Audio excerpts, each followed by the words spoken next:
Hey guys, welcome to the channel. Today we are going to start NHL 23's Who Should You Choose video series. For anyone that is new to my channel and you haven't been around the last couple years, what these are is essentially every morning I'm going to go over the prior videos, questions, and comments regarding team building, cards that you should go after, the makeup of your squad. All you've got to do is put in the comments, and I will spend about 20 minutes going through all the prior videos, questions, and comments and help you out with your HUT lineup decisions. So for episode 1, obviously there's no questions and comments that we can go over. So I'm going to go over my team on the God Squad and just kind of give you my overall thoughts on NHL 23 and cards that I'm going to target. So let's go take a look at the team. All right, guys, so here is the squad. We've got the team builder OWEN, NOLAN, and Olli Jokinen. We'll start there. OWEN, NOLAN's card I've really enjoyed because of close quarters. I think close quarters this year is in line to be one of the best zone abilities yet again, simply because of how effective the rebound shot is in NHL 23. Obviously, a lot of people are struggling to score, and that's due to the one-timer being kind of nerfed. The goaltenders,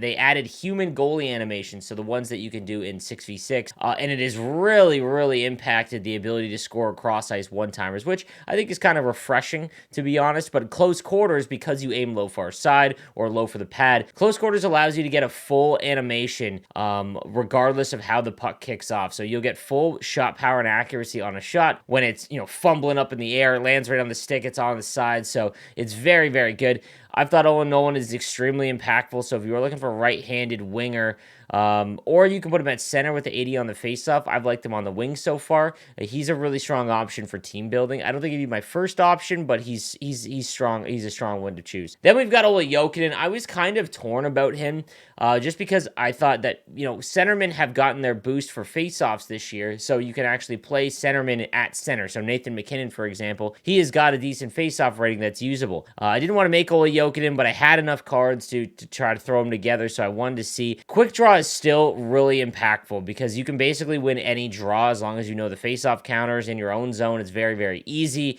And with Thief activated, his faceoff rating gets a 91, which is among the best in the game at launch. Tape to tape and third eye I've talked about a little bit. I don't think it is they are effective at all anymore, just because of the passing model being turned back on. So pass assist is now turned back on for NHL 23. It was off in 22, meaning that if you did not aim your pass perfectly, you were going to miss it, and they turned it back on for NHL 23. And passing is a lot snappier in NHL 23, so I'll say that. But Olli Jokinen is a very strong option. You're not going to break the puck out with him and skate down the boards, but once you're in the zone, it's very hard to knock him off the puck. Then we've got Johnny Gaudreau. If you've been following me for a couple years, you know that the smaller players I'm not huge on, because once the bigger guys, they get their speed up. So once, January comes around, all the guys that are like 6'5" and above, they get 90+ speed. That's just the progression of Hockey Ultimate Team. But at launch of the game, the smaller guys have a place, and Johnny Gaudreau has been one of my favorite cards to use so far. When you have elite edges on him,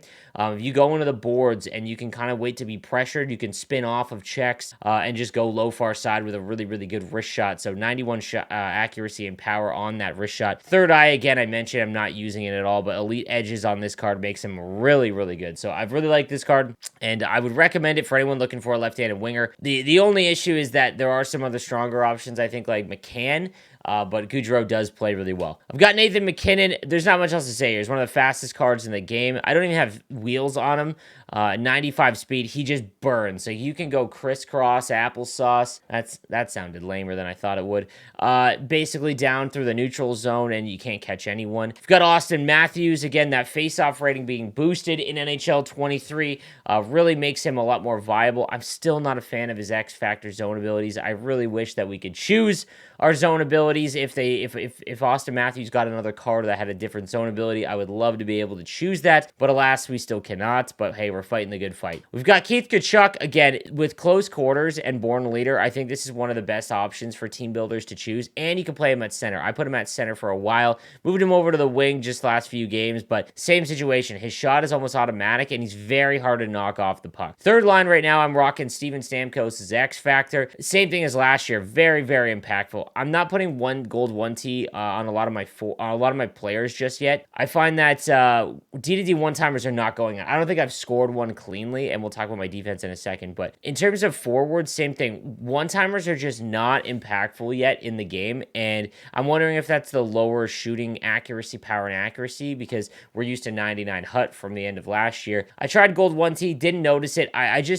Forwards, you have to get, it's very specific to get them in line for a one-timer, so 8 points there is why I don't have it activated. Dylan Larkin's been one of my favorite players. I used his base card on the God Squad, and he was so good for me that I said, no, that's it. I got to go get his X Factor. So I did. Elite Edges. It's the same kind of situation as Johnny Gaudreau. He also has wheels. If he's higher up in your lineup, I would definitely have wheels on, but just because he's playing on the third line for me, that's why I don't have wheels on him. But this is one of the best X Factor cards, so don't hesitate.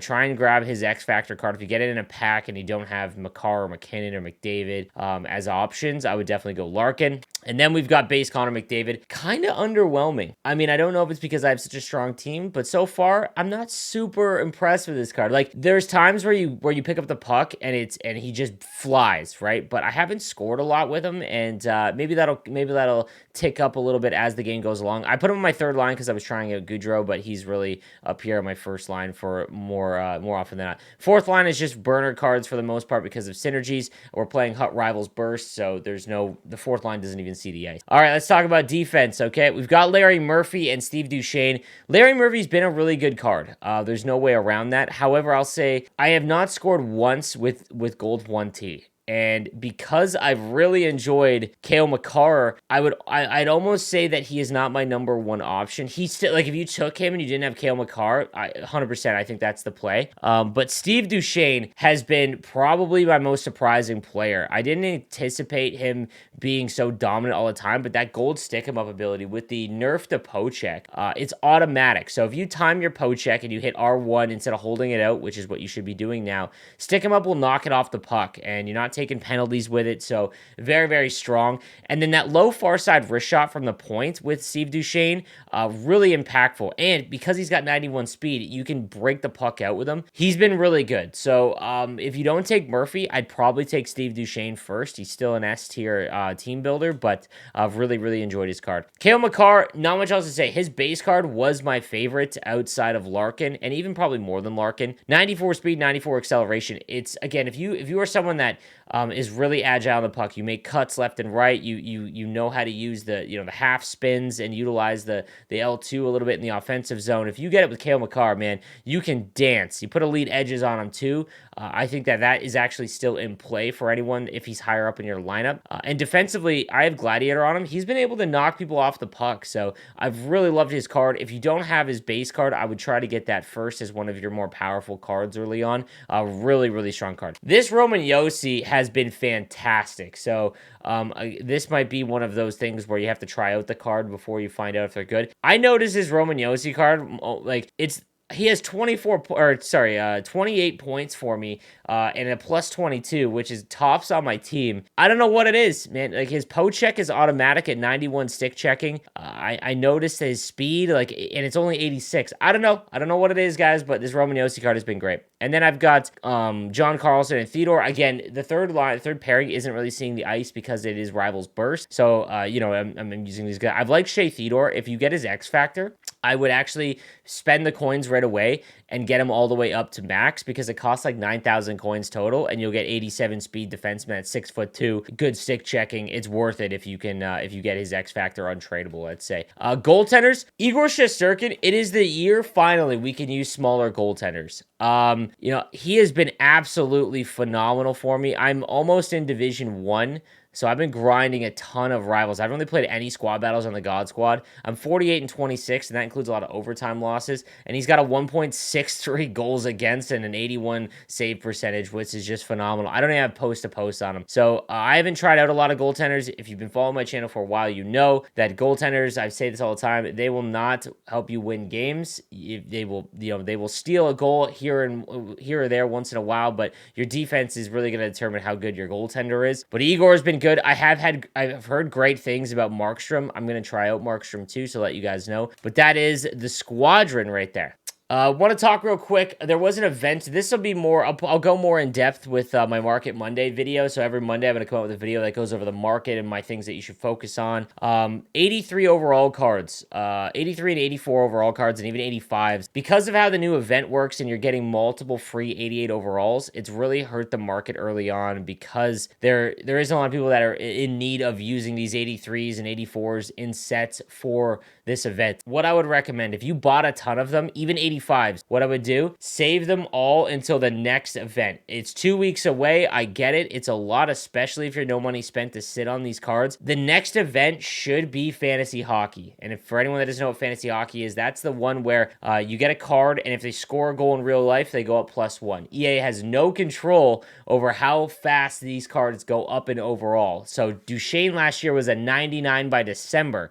And every year there's usually an outlier card, and it's one of the events where you should burn all of your resources that you can to get the master set players, and I'll have a video obviously covering it all. But if you've gotten a lot of 84s and 83s and even 85s, I would hold on to them, because once that event comes, it's going to completely decimate the market, because everyone is going to be trying to make those cards. So I just wanted to let you guys know there. All right, guys. So again, how these videos work, you leave a comment down below, and I will go through the next video. I will go through all the comments for about 20 minutes. I need to stress this, guys. I've been blessed with 40,000 subs on YouTube. These videos, the comments come in very quickly. So if you were looking to get your comment right on the next question, I would make sure that you're subscribed with notifications on for your best chance to answer or ask a question. What I would do is, if you comment real quick, you can edit it later with your full question, but I'll try to answer as many as possible. If I don't answer your question, come check me out live on Twitch, twitch.tv/NoSleeves12. Currently, as I'm recording this, I just started my subathon, so there's a potential chance I'm streaming for 7 days straight. Thank you guys again for watching. I'll see you next time. Have a good one.